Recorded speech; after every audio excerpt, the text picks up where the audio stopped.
eu imagino assim a igreja lotada.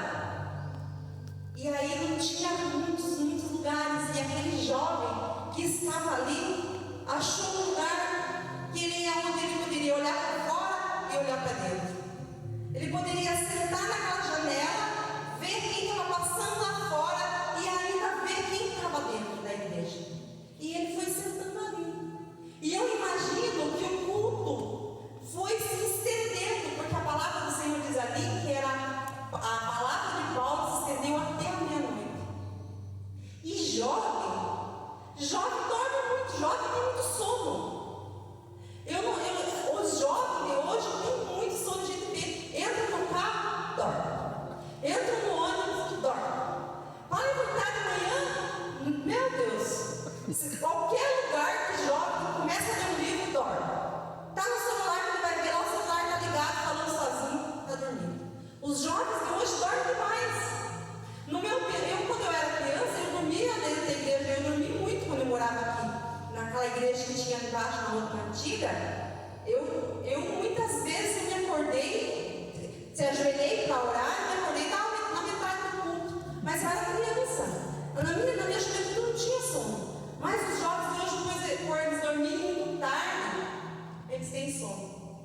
Não estou aqui falando com vocês assim, como que eu digo assim, falando mal que vocês dormem. Os jovens de hoje dormem porque a semana inteira trabalham, levantam cedo, né? A semana inteira estudam, vão para a faculdade, pegam o ônibus, vêm de madrugada, chegam. Então, quando chega no domingo, né? Aqui no domingo, se você marcar um jejum de manhã, né, uma consagração, já levantei a semana inteira, às 5 horas da manhã, pegar o ônibus.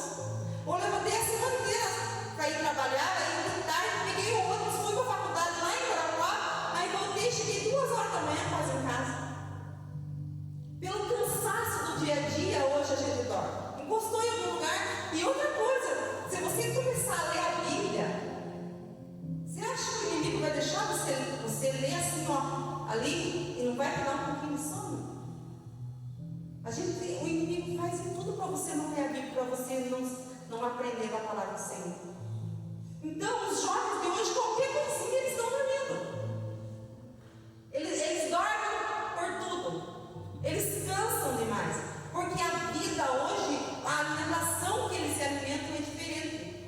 É aquela correria, às vezes não dá tempo de comer um almoço no horário, faz um lanche, come, como diz minha mãe, come besteira na rua, e aí o corpo cansa, e aí dorme.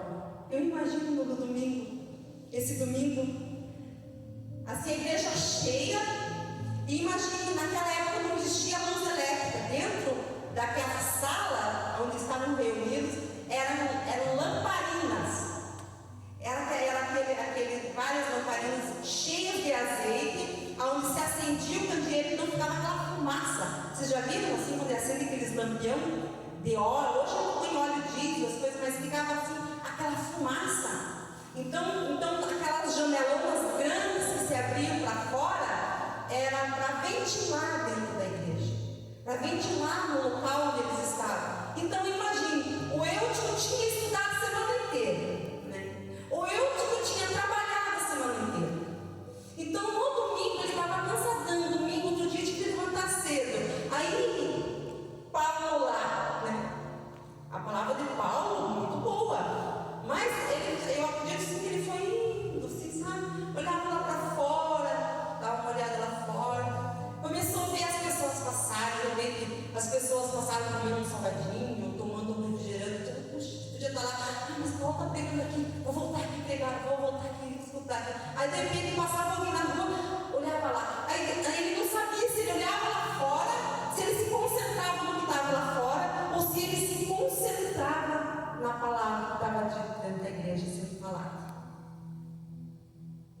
E quantos de nós, às vezes, a gente chega na igreja e aquele dia está sendo tribulado, você está cansado, você já veio no culto, você está tão cansado que você fala assim: olha, se hoje não fosse culto de jovens, eu não ia.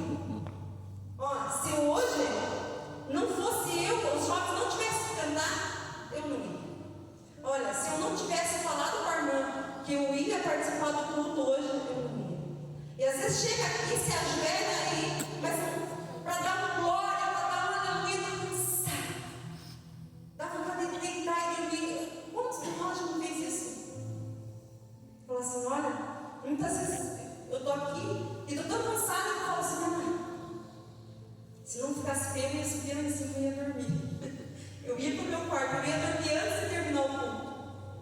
E todos nós temos essa canseira, temos esse fardo no dia a dia que carregamos. Não é só vocês, os jovens, todos nós. Tem dia que dá vontade de dizer não vou, tem dia que dá, sabe quando a pessoa está esperando de você uma palavra, e aí dá vontade de você falar assim, ó, você vive, sabe? Você lasca, mas você não sabe, você não pode falar isso, porque você tem que ter, você tem que passar amor, você tem que passar aquilo de bom que tem dentro de você, porque o teu coração tem que alimentar coisas boas, porque a gente tem que falar daquilo que o nosso coração está cheio. E se o nosso coração estiver cheio de canseira, cheio de desamor, cheio de amargura, o que a gente vai falar? A gente vai brigar, a gente vai chutar o pau, vai falar alguma coisa, a gente já como diz o ditado, a gente já pinta os canecos. E tem dia que dá vontade de brigar, porque é assim. Então quando você chega no culto, se você não pedir Jesus, hoje eu estou aqui, eu quero misericórdia, eu sou dependente de ti, você dorme no culto. E às vezes dormimos no lugar errado, continuamos no lugar errado. Eu falei que quando eu era criança, muitas vezes eu dormia. Eu lembro uma vez, eu estava dormindo e antigamente era bancos assim, e a igreja era comprida, e os bancos ficavam assim, então os jovens ficavam aqui e as crianças ficavam aqui. Eu estava sentada no primeiro banco, dormi e caí lá no meio do culto, que o pastor pregando, eu caí lá, fiquei caída. Até meu pai, que era porteiro, vinha ali e me acordar. Imagine, depois no outro dia eu não queria ir para a igreja porque eu estava com vergonha. Porque eu estava sentada no lugar errado, porque eu era bem criança, não precisava sentar ali, bem na frente. Eu sempre gostei de sentar na frente. Estava sentada bem na frente. Eu sabia que eu não ia aguentar o culto inteiro, porque eu dormia todos os cultos. Eu não aguentava, eu dormia todos os cultos. Então eu estava sentada no lugar errado, e dormi, e caí, e fiz feio para minha mãe e para meu pai. E apanhei ainda quando cheguei na casa. Então eu dormia tanto quando eu era criança que vocês não têm noção. Uma vez nosso time não tinha cama, e eu fazia tudo agarrado na mãe e no pai, assim longe. E um dia eu fiquei agarrado na minha irmã mais velha, eu estava dormindo, fui com o olho fechado assim para casa, e caí, e a minha irmã foi me ajudar, e a bicicleta caiu, ela jogou ela dentro de uma paleta. Eu nunca esqueço, por causa que o sono faz a gente perder coisas, ou fazer passar vergonha. Quantos de vocês não dormiram no lugar errado e quando acordaram estavam lá?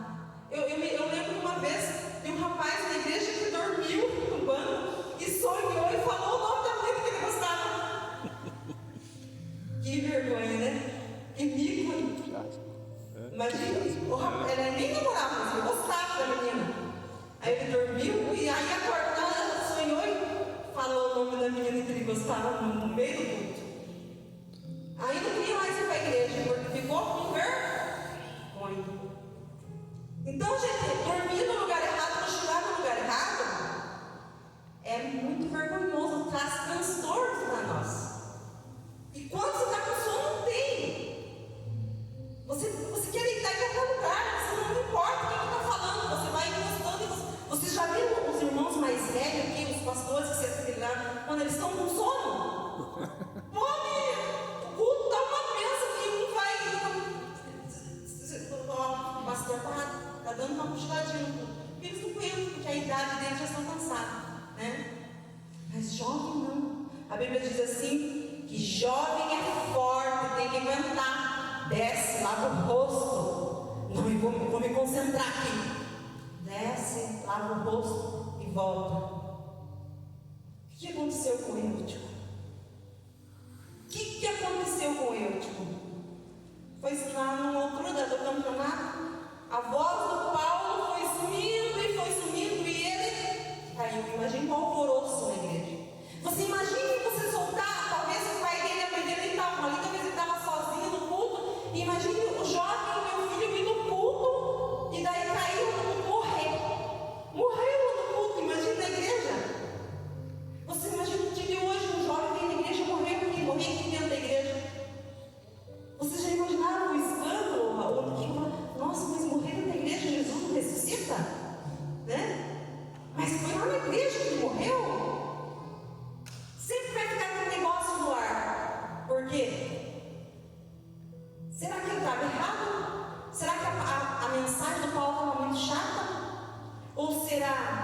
que tinha alguma coisa que o Eutico estava levando mais lá fora do que dentro, que estava deixando ele tão distraído.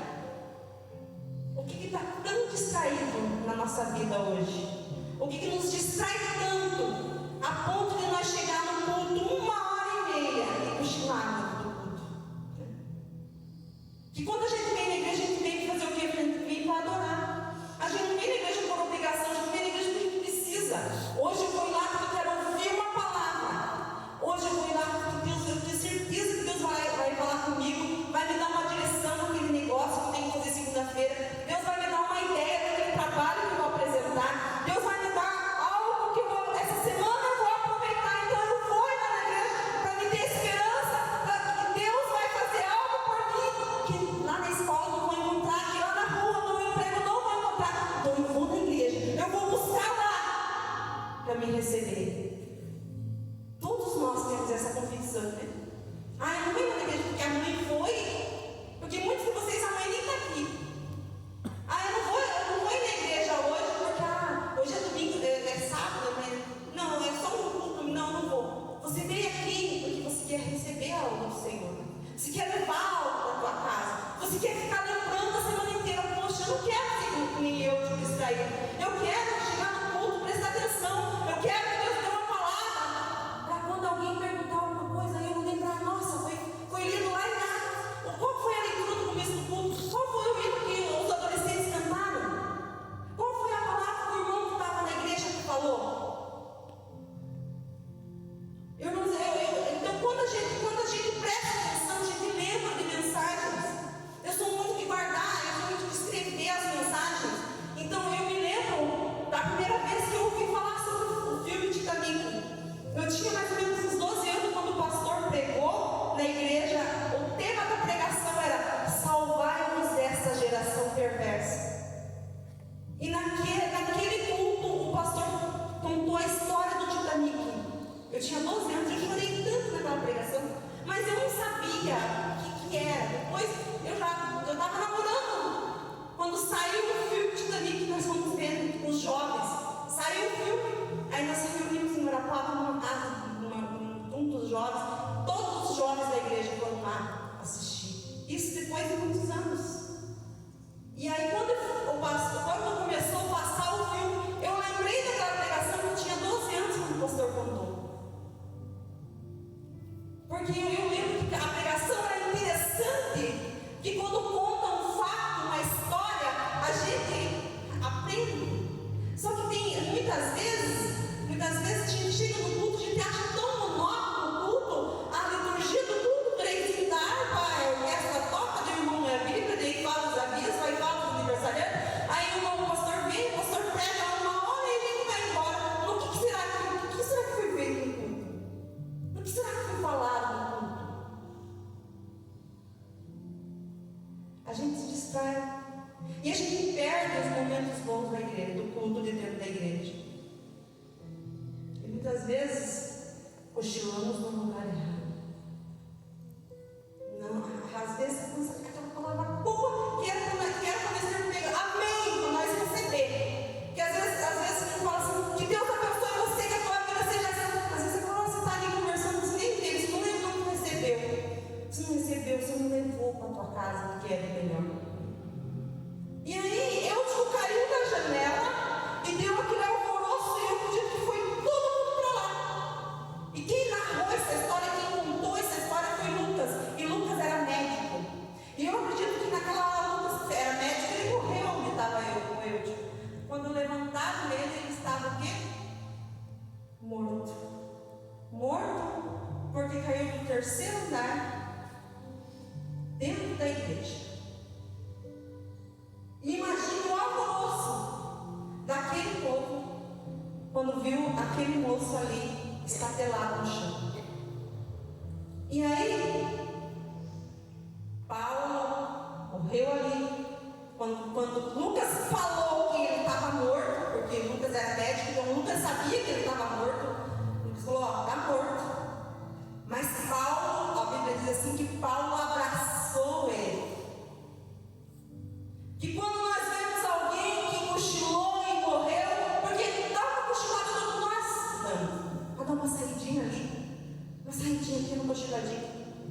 cuidado para não morrer e ficar lá.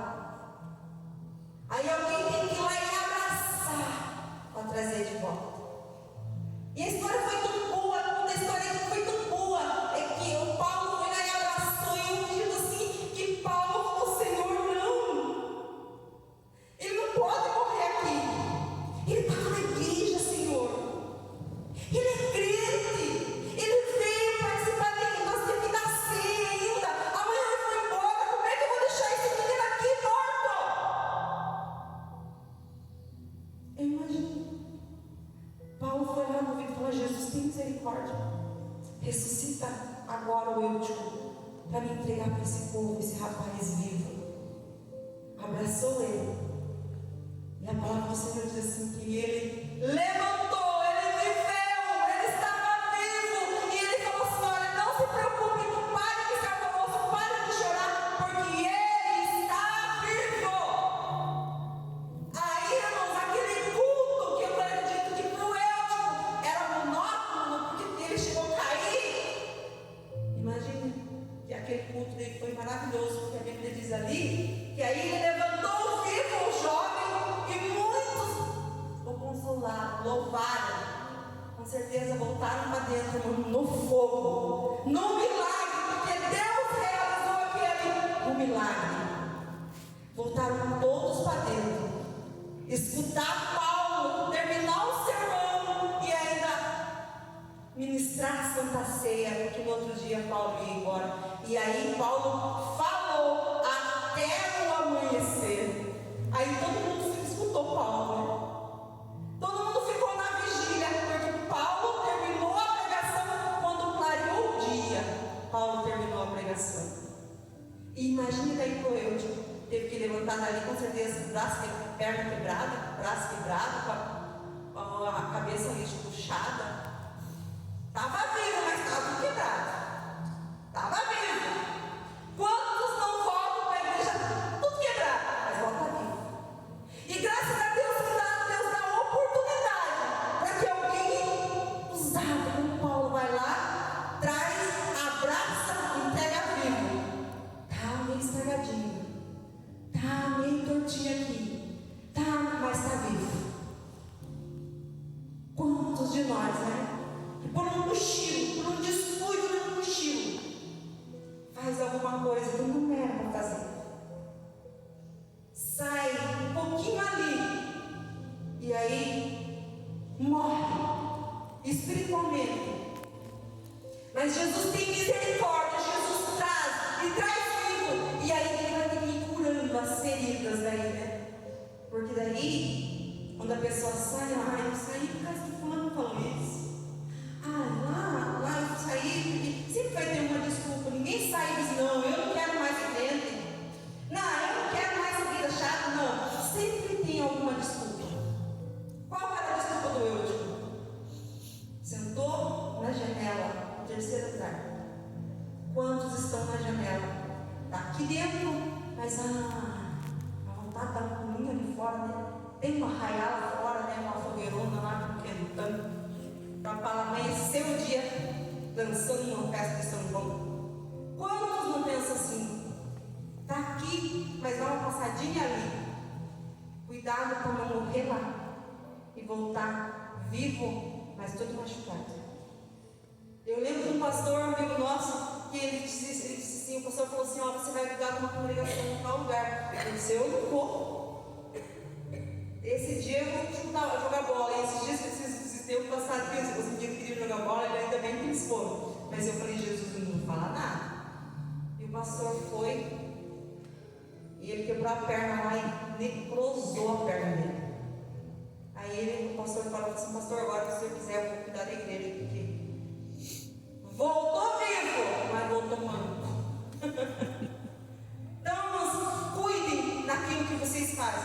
É muito bom dar uma passadinha na janela, mas cuide para não cochilar na janela. Cuide para o lado de fora da janela não ser mais interessante, porque se ele tivesse cochilado e caído do lado de dentro, eles iam passar uma vergonha, né? As meninas que estavam ali, né? Dentro ali, os irmãos, né? Ele deu uma cochilada e caiu do lado de dentro, mas aqui